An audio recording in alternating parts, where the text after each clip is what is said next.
Find the number of triangles formed by joining 12 points if no 3 points are collinear and second 4 points are collinear. तो first case हम ले लेते हैं. No 3 points are collinear. अब इसका मतलब होता है कि जो पॉइंट्स है वो नॉन कोलिनियर है. So this implies that the points are non collinear. अब हमें यहाँ पर पूछा गया है नंबर ऑफ ट्रायंगल्स. तो एक अगर ट्रायंगल हमें ड्रॉ करना है तो 3 नॉन कोलिनियर पॉइंट्स का हमें सिलेक्शन करना होगा. करेक्ट. तो 3 नॉन कोलिनियर पॉइंट्स को ज्वाइन करके हम ट्रायंगल बना सकते हैं.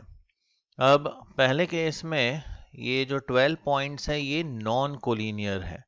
Right. So number of non collinear points is 12. तो अगर 12 में से हम 3-3 पॉइंट्स सिलेक्ट करते जाए तो नंबर ऑफ ट्रायंगल्स जनरेट होते जाएंगे. सो एवरी टाइम हमको 3 पॉइंट सिलेक्ट करने होंगे 12 में से, और जितनी बार ये हम 3 पॉइंट सिलेक्ट करेंगे उतनी बार ये ट्रायंगल्स बनते जाएंगे.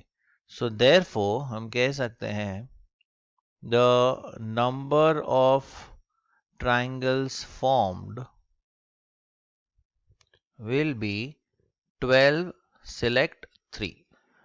ओके. तो जितने सिलेक्शंस होंगे 3-3 पॉइंट्स के उतने ही ट्रायंगल्स बनेंगे. So number of triangles will be 12C3. तो इसे सिंप्लीफाई कर देते हैं. 12 into 11 into 10 upon 3 into 2 into 1. ना 3 2 होता है 6, 6 2 होता है 12. तो ये प्रोडक्ट आ जाता है 220. सो इन दिस केस 220 ट्रायंगल्स बन सकते हैं. अब नेक्स्ट कहा गया है कि ये 12 में से 4 पॉइंट्स कोलिनियर है. So second is 4 points are collinear. तो यहां पे जो नंबर ऑफ ट्रायंगल्स बनेंगे, so number of triangles formed, पहले हम 12 पॉइंट्स को कंसिडर करते हैं और उसमें से 3-3 पॉइंट्स का सिलेक्शन करके ट्रायंगल्स बनाते हैं. तो वो तो हो जाएगा 12C3. This is using all the 12 points. लेकिन कंडीशन दिया है कि ये जो 12 पॉइंट्स है उसमें से 4 पॉइंट्स तो कोलिनियर है. तो उनके जो कॉम्बिनेशंस होंगे उनसे तो ट्रायंगल बनेगा ही नहीं. लेकिन इनके कॉम्बिनेशंस हमने इसमें काउंट कर दिए. 12 पॉइंट्स में ये 4 पॉइंट्स हमने इंक्लूड कर दिए हैं. लेकिन ये 4 कोलिनियर पॉइंट से ट्रायंगल फॉर्म ही नहीं होगा. इसलिए ये जो 4 पॉइंट्स के साथ जो कॉम्बिनेशन होंगे 3-3 पॉइंट्स के, वो हम इसमें से लेस कर देंगे. सो 12C3 माइनस 4C3. सो 12C3 ये तो हमने ऊपर कैलकुलेट कर दिया. दिस इज 220 माइनस ये 4C3 इवेल्युएट अगर हम करते हैं तो ये आ जाएगा 4. सो हमारा फाइनल आंसर आता है 216. So in this case 216 triangles will be formed. So first case में सारे पॉइंट्स नॉन कोलिनियर थे तो 3-3 पॉइंट्स का सिलेक्शन किया और उतने ट्रायंगल्स बन गए, तो 12C3.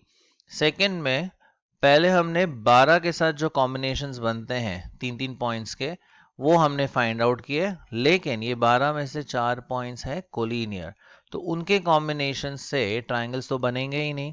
तो वो 4C3 कॉम्बिनेशंस हमने लेस कर दिए. इसलिए यहां पे आंसर आता है 216. A word has 8 consonants and 3 vowels. How many distinct words can be formed if 4 consonants and 2 vowels are chosen? तो सबसे पहले हम बात करते हैं selection of consonants and vowels की. हमें सिलेक्ट करने हैं 4 कॉन्सोनेंट्स. तो 4 कॉन्सोनेंट्स का सिलेक्शन होगा इन 8 में से इन 8C4 वेज. फिर हम सिलेक्ट करेंगे 2 वावल्स. तो 2 वावल्स का जो सिलेक्शन होगा वो ये 3 वावल्स में से होगा इन 3C2 ways। अब हमने 4 और 2 6 लेटर्स हमने सिलेक्ट कर लिए हैं, that is 4 consonants and 2 vowels. अब हम इनका अरेंजमेंट करेंगे और वर्ड्स फॉर्म करेंगे। तो अब हम बात करते हैं अरेंजमेंट की। तो सिलेक्शन तो हो गया 6 लेटर्स का, अब हम उनका अरेंजमेंट देखेंगे। अब हमने अरेंज करने हैं 6 letters, because we have selected 6 letters. तो 6 लेटर्स को हम अरेंज कर सकते हैं इन 6 फैक्टोरियल वेज। मतलब यहाँ पे कॉम्बिनेशन भी आएगा और फिर उनका अरेंजमेंट दैट इज परम्यूटेशन भी आएगा। सो देयरफॉर जो टोटल नंबर ऑफ वर्ड्स हम फॉर्म कर सकते हैं, so total number of words that can be formed will be, इसमें ये सारे स्टेप्स हमको करने होंगे। पहले सिलेक्शन वाले steps that is 8C4 ways into 3C2 ways and then arrangement के steps that is 6 factorial ways। अब ये हम simplify कर लेते हैं। 8C4 will be 8 into 7 into 6 into 5 upon में 4 into 3 into 2 into 1। 3C2 is same as 3C1, तो इसकी वैल्यू हम लिख सकते हैं 3 एंड 6 फैक्टोरियल होता है 720। Let us calculate this। 3 2s are 6 और ये 6 cancel out हो गया। 4 1s are 4, 4 2s are 8, 2 5s are 10 into 7 that is 70 into 3 into 720। तो ये प्रोडक्ट ले लेते हैं। 70 into 3 is 210 into 720 करते हैं तो नंबर ऑफ वर्ड्स हमें मिलते हैं 151200। So these many words can be formed.